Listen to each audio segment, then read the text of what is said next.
Welcome to the Retirement Guy Podcast with Gary Alden from the Kingwood Investment Group. In this podcast, we educate people in or near retirement so they can make informed decisions and bridge the confidence gap. Learn how to mitigate risk in retirement so you don't run out of money before you run out of you. Join Gary Alden and explore strategies on how to live a stress-free retirement.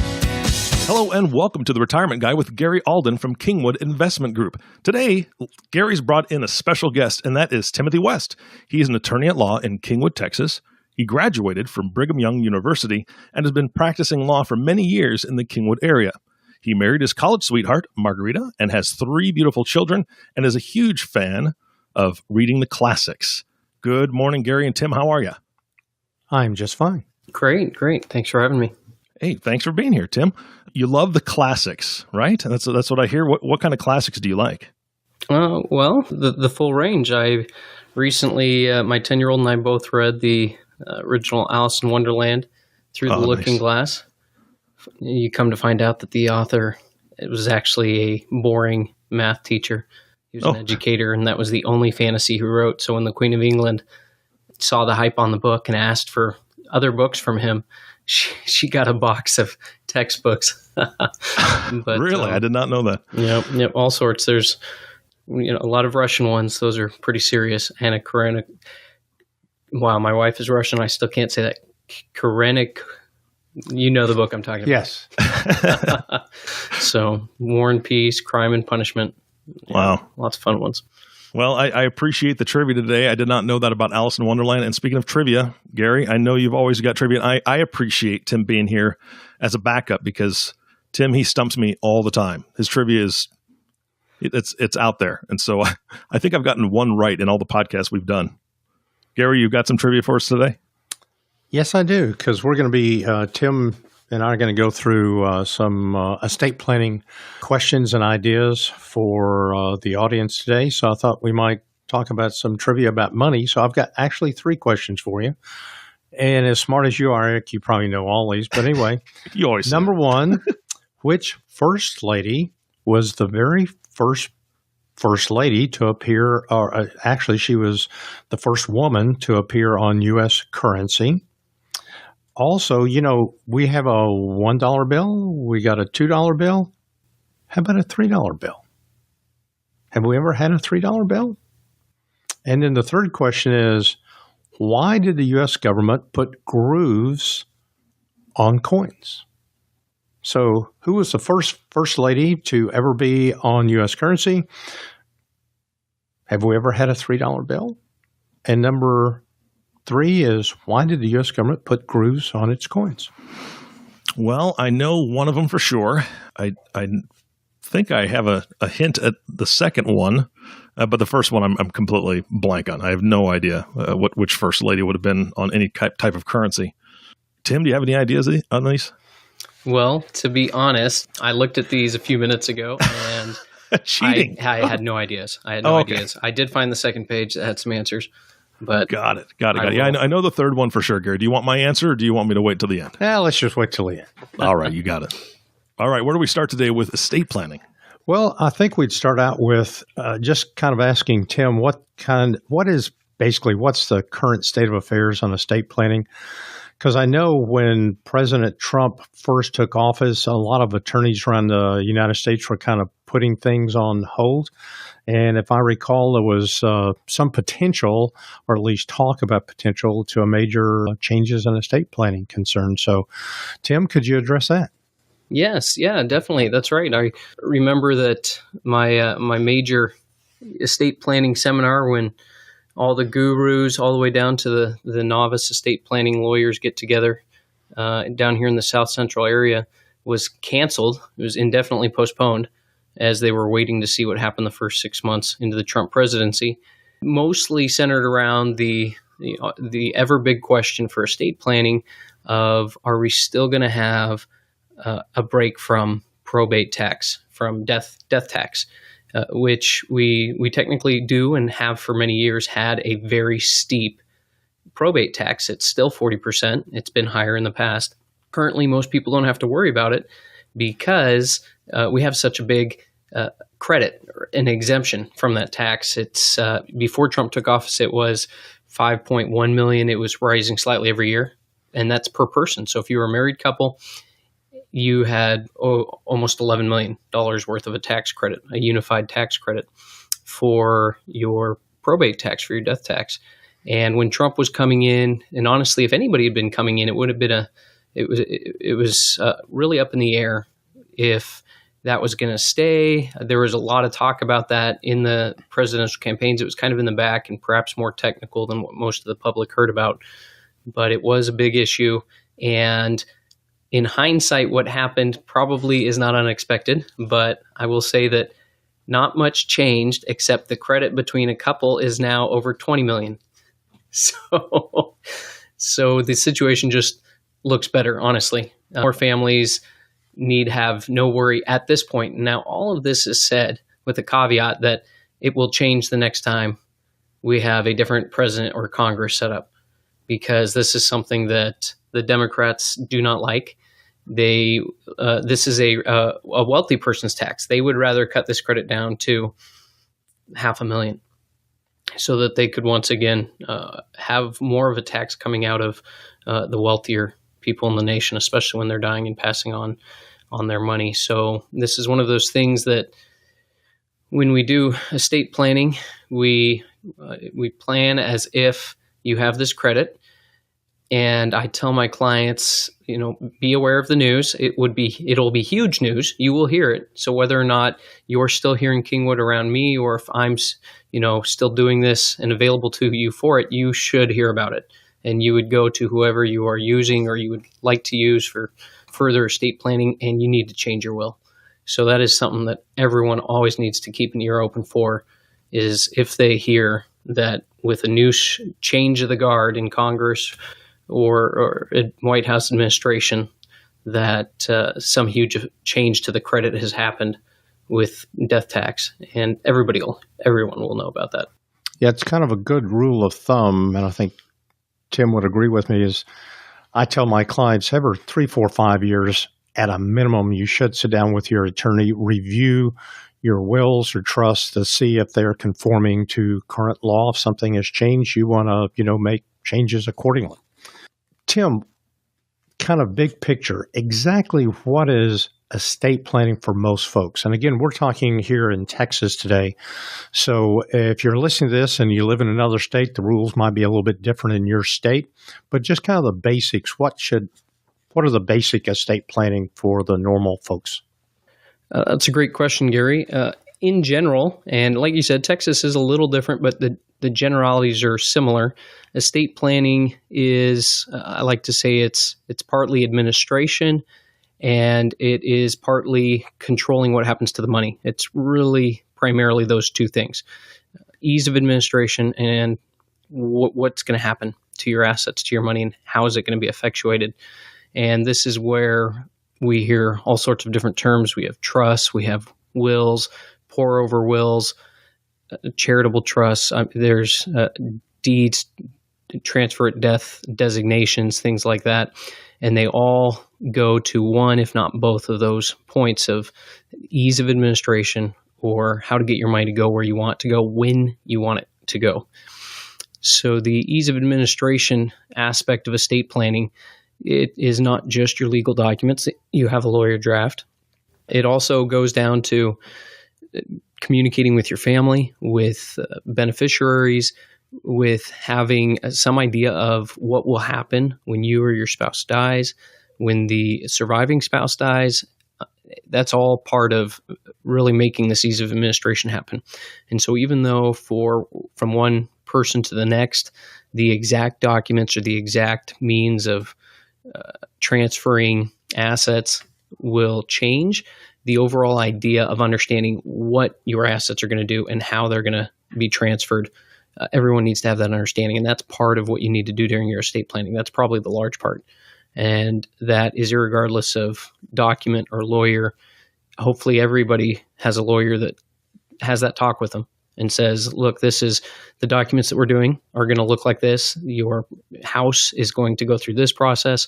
Your retirement funds will go through this process, and your bank account has its own process. However, despite all that, you should reach out to your beneficiaries, do this and this and this.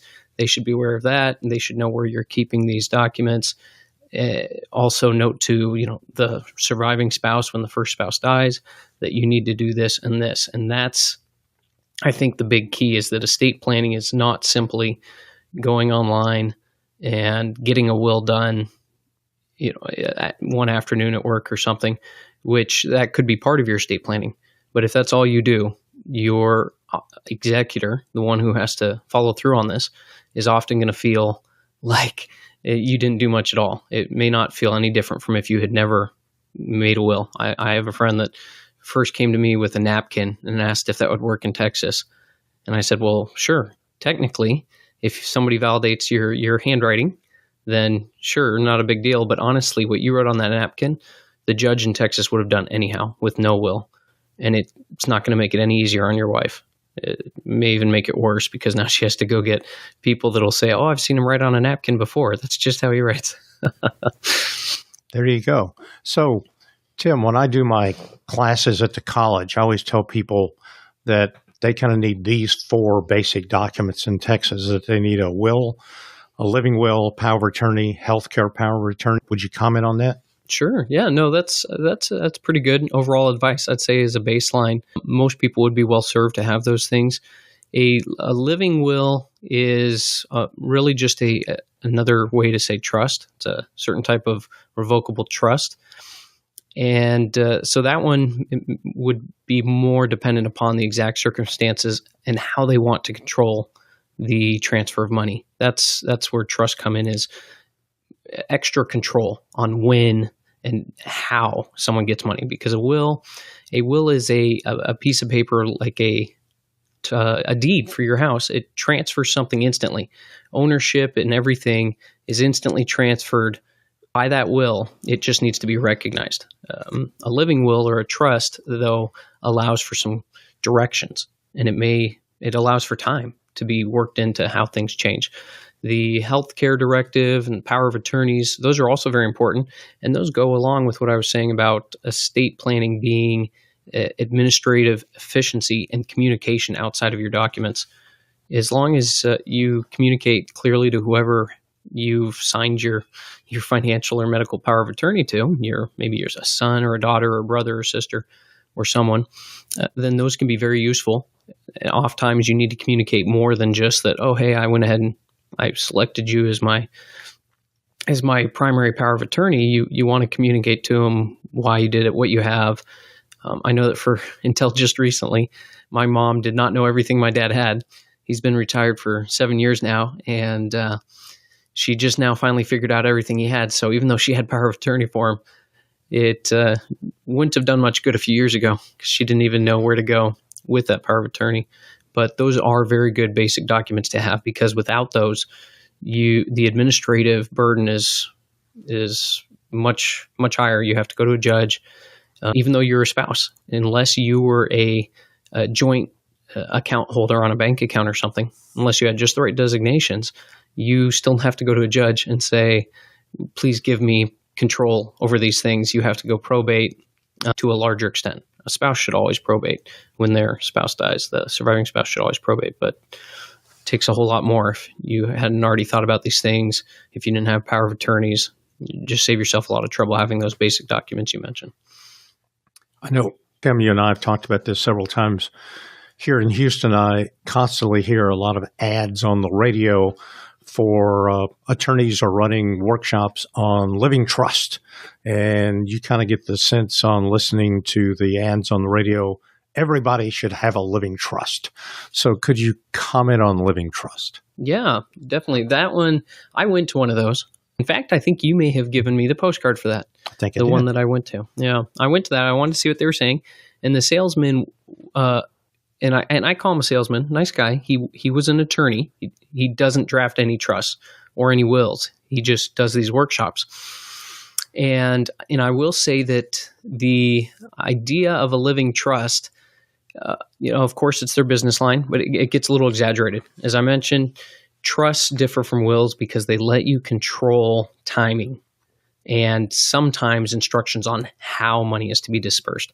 Whereas a will has no timing. It's instantaneous. You could perhaps say how. You could say, I want my house to be sold. I don't want each child to have a quarter of the house or their pro rata share. I just want it sold, liquidated, cash given. So a will can do a little bit of the how, but it cannot do the time. The will cannot say 6 months after my death, if my child is still, in their seminary program or in their college degree and they've got A pluses, then go ahead and give them this cash. Otherwise, no, hold it, because I'm worried about this child and I don't want to throw money at them when they're already, risking relapsing from being an adult and just enjoying themselves.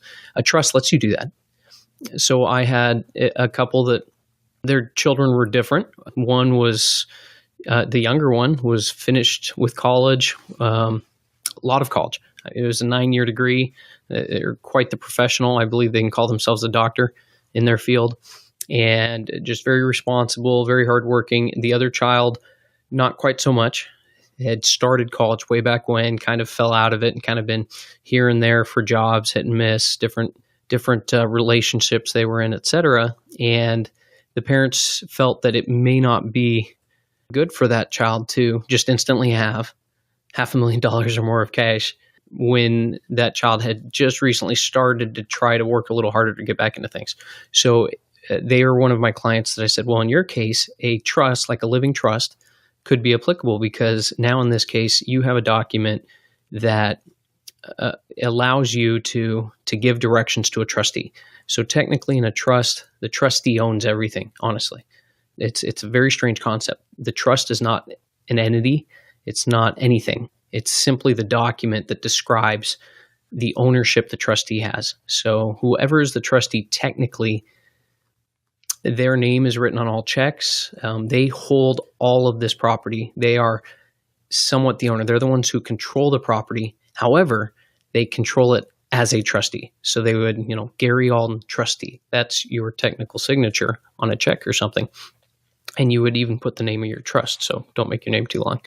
So the living trust workshops, they really play up on that idea. They really play up on two things. They say you don't have to go to probate because you've already got all of your assets in a trust. You've already made the transfer, and it's now in the name of the trustee, which will be you. In a lot of cases, these workshops pitch that it'll just be you. You'll be your own trustee. And then when you die, your surviving spouse will be the trustee. When they die, then whoever you picked as the alternative trustee, they will now be the trustee. But it'll always follow those trust document rules. And the other thing they pitch is they say that you can avoid probate completely, no administrative hassle, et cetera, et cetera. And that one's a stretch. In other states, it's a little different. Some are similar to Texas. In Texas, you have to have a lawyer when you probate anything. You can't do anything by yourself. And trusts only have what you gave them. So if you earned another $5 after 5 minutes after you put everything you had in your trust and you died 5 minutes after you made that $5 is not in your trust.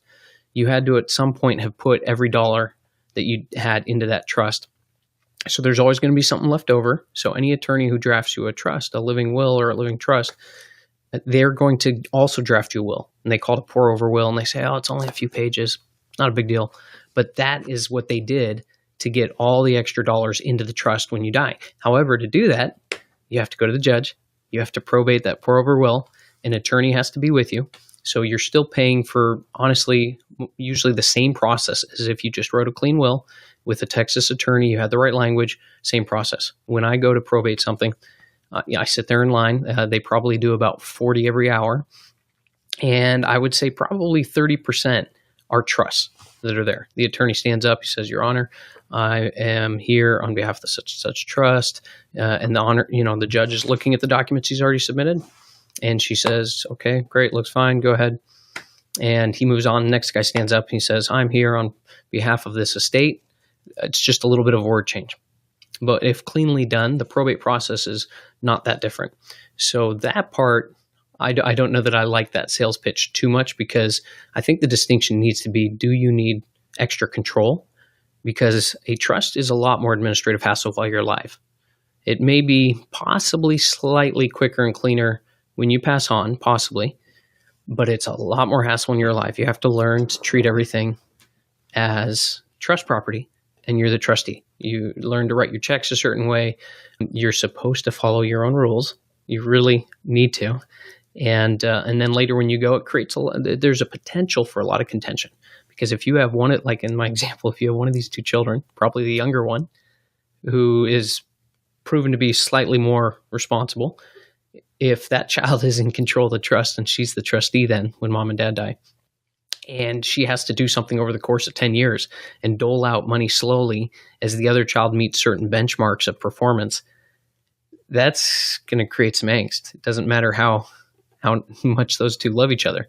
I've heard so many horror stories of families, especially when it gets to multi-generations. I know two sisters that father wanted them to hold on to the family farm, but their brother had died, and his 4 children, only one of those children cared about that. The other 3 children, the grandchildren, they just wanted money.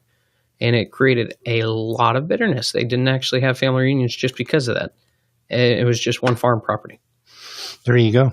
And, Tim, we could talk about trust for a long time, but really when it gets down to it, it's a situation by situation. That's why I need to sit down with an attorney. But some people, living trust makes a lot of sense, but you can't just say across the board, everybody needs a living trust. And that's the problem I have with most of the guys on these workshops, because they're saying everybody needs a living trust. And it's for some people, it's just a waste of money. And I've seen some clients that have had living trusts, and I ask them why they had it, and they didn't need a living trust. So anyway, kind of our last topic here, as far as taxes or tax concerns go, what should everybody be aware of when getting their financial house in order?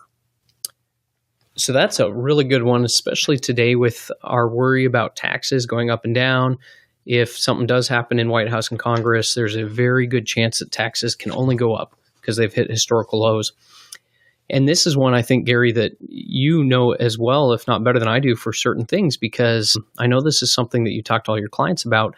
Different assets, or the way that you put your money in different things, affects your possible risk of tax. And not usually to you, because like I said, the person that dies now, there's a credit, and it's a huge credit. And so unless between you and a spouse, you're over $20 million in assets, that's not so much a worry. The worry is what's going to happen to the beneficiaries when they get an annuity from you versus getting your house versus getting cash from a bank account. Are they going to be paying taxes on that? And I know that the very thought that there should be an additional income tax, and that's what we're talking about, income tax. We're not talking about death tax. We're talking about normal annual federal income tax returns. It seems wrong to think that, well, I gave cash I already paid income tax on. I gave it to my son, and now he has to put that on his return as income. And in most cases, in a lot of cases, he shouldn't and he doesn't. But if you're not aware of the different asset types, then it could happen. An annuity can do that, just depending, right? If the annuity has market gains, it has anything inside of it that wasn't what you originally put into it, and that gets paid out to a beneficiary, then that will trigger income tax to that beneficiary, and they'll have to put it on their annual federal return. However, other things have absolutely awesome tax benefits. It's a huge tax benefit, the step up in basis, something that's been around for many years now, and it's one of the major tax planning strategies for transfer of assets. And it's just a huge benefit that when a parent dies, or when anyone dies and they had some sort of a property that's allowed to do this, like a house or even stocks. Normally you would say, hey, they only bought that house for $10,000. Now it's worth $100,000. So if we sold it at $100,000, that's $90,000 of profit. However, with step up in basis, when someone dies, you get to say, hey, when they died, it was worth $100,000. And so if I sell it right now at $100,000, the IRS is allowing me to say my basis is $100,000. I get the fair market value of when that person died, the day they died. So no taxes. But annuities don't have that. Some certain financial instruments don't have that. And so it's just one of those things to think about. If you are very near the end of your life and you have again, the annuity example, like a really built up annuity with a lot of market gain, maybe time to maybe switch that, especially if that could be a burden. If you have a child that really could use that money, and losing 20 or 30% of that amount could make a big difference to them. That might be something where, maybe when your client comes in and says, "Oh, Gary, I don't know that I have that much longer, and my annuity does have a lot of built-in profits. Can we do something to that?" But those are the kinds of things you got to think asset by asset. A lot of them very tax advantaged. Cash never has any problems. The step up in basis is not just a neutral thing; it's a benefit. So that's something to use to your advantage when you can, and make that analysis. And that's why I say, Gary, you're probably the best resource for your people on some of that stuff, because I know just from talking to you for the last few years that just about every asset that you give to your clients, in detail the general death consequences of transferring that. So that's a good discussion to have with everybody. Well, you probably noticed by listening multiple times, Tim has referenced taxes. Tim is what I call an overachiever, and I tell him he's an overachiever. Tim, in addition to being an attorney, is a CPA. So that's a double whammy, because a lot of attorneys, again, most attorneys are not CPAs, so they do not have a full understanding of the tax code. And that's what makes Tim just doubly dangerous out there, or doubly beneficial to his clients and my clients. So, and Tim's office here at Kingwood Investment Group is right next to mine, and that's on purpose, because I constantly pop in his office and ask him tax questions. Because when I do planning for my clients, I want to make sure we're doing it in the most tax advantaged way. So anyway, but we could go on for hours and hours and hours talking about this stuff, but we got to limit this so everybody's eyes don't glaze over. But again, Tim's in our office. He's a great resource both on taxes and legal matters, and an integral part of Kingwood Investment Group. So want to wrap it up at that point. But again, if anybody listening has a question or would like to schedule an appointment with Tim, you can just call our office, Kingwood Investment Group, 281-359-7900. Schedule an appointment with Tim to talk about their legal, what they need or want in the way of legal services, or maybe just want to review their will. And especially if they have a will that was written in another state, they need to get that reviewed, because Texas is a community property state, one of the, I think it's 9 community property states. So our laws are a little bit different from the other states. So it's something you really want to make sure if you move here from Ohio that your will is going to pass muster in Texas, or maybe you need to sit down with an attorney and draft a whole new document. So that's the end of our talk today. So I'm ready for trivia questions. Do you have any comments, Eric? I do. Tim, thank you so much for being here. I mean, man, you've got a lot of letters after your name if you're a CPA and an attorney. And yeah, give him a call, even if you want to just discuss classics, because obviously he knows a lot about those as well. Now, the trivia, Gary, I'm ready for you. The first one, like I said, I have no idea. If any of the first ladies have been on, you said bills. I don't know paper money real well, but I know coins pretty well. So, it was our very, very first lady, Martha Washington. She appeared on $1 silver certificates in 1886 and then again in 1891, as well as the back of silver certificate in 1896. So the correct answer is Martha Washington. Martha Washington. And has there ever been a $3 bill? We make jokes, it's as phony as a $3 bill. Uh-huh. But actually in the 1800s, a few $3 bills were printed by banks. And if you would have to go back and look at the history of the United States, where banks used to issue out currency. So one bank might issue bills, another bank might issue bills. So back in the early 1800s, there were a few $3 bills actually printed by banks. I'd love to have one of those. I'd probably retire tomorrow with what you could sell it for. Yeah, I knew there was $3 collector's coins. Item. Yeah, I knew there was coins, but I didn't know about the $3 bill. That's interesting. So, and the last one. The last one is, why did the U.S. government put grooves on coins? They first started doing it so no one could shave the edges. Mm-hmm. And people all often did this when the dollar, half-dollar, quarters, and coins were actually made from silver and gold versus primarily copper is what we got today. Mm-hmm. Now, the grooved edges on coins can help visually impaired people tell the difference between coins. So there is a difference in how the grooves are set up on different coins.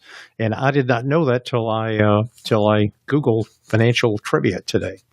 Well, I knew about shaving the coins, and I was actually going to try to stump you with why it's still on the coin, which goes back to the penny and the dime, because they're so similar. They want, visually impaired people to be able to tell the difference. But yeah, you already had that too. Gary, you're on top of it. Yeah, and I just thought about something when I went to Europe. All the euro, all the different denominations of the euro bills, they're different links. Oh.